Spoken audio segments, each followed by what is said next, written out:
नवनिर्माण सेनेच्या वतीने आमचे तालुका अध्यक्ष कृष्णभाऊ खलसे यांनी पक्षाकडे मागणी केली आणि गावचे सरपंच यांनी एक पत्र देऊन मागणी केली की आमच्या गावाला पाणी टंचाई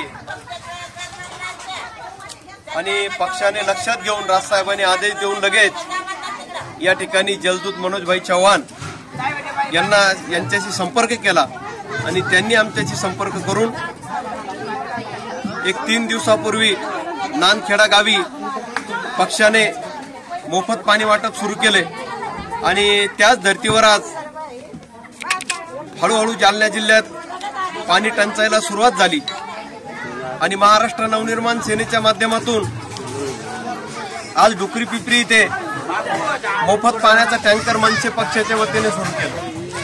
सांगायचं तात्पर्य एवढंच, आज बाकीचे पक्ष फोडाफोडीमध्ये व्यस्त आहे, पण जन हो महाराष्ट्र नवनिर्माण सेना हा असा एक पक्ष आहे की जनहितासाठी काम करतो।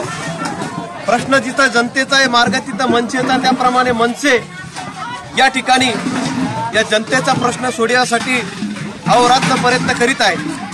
या गावाला, परिसराला, या जालना तालुक्यात, जिल्ह्यामध्ये ज्या ज्या ठिकाणी पाण्याची येणाऱ्या काळामध्ये टंचाई निर्माण होईल, महाराष्ट्र नवनिर्माण सेना त्या ठिकाणी जोपर्यंत जूनपर्यंत पाऊस पडत नाही तोपर्यंत मोफत टँकर देण्याचं काम या ठिकाणी करणार आहे।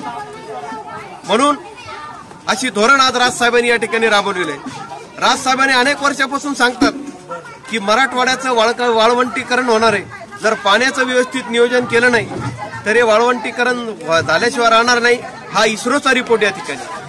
म्हणून आपण सर्वांनी हे पाणी देत असताना हा पाणी जपून वापरा आणि नक्कीच मनसेनं आपल्या साठी काय केलं एवढं ध्यानात ठेवा। धन्यवाद।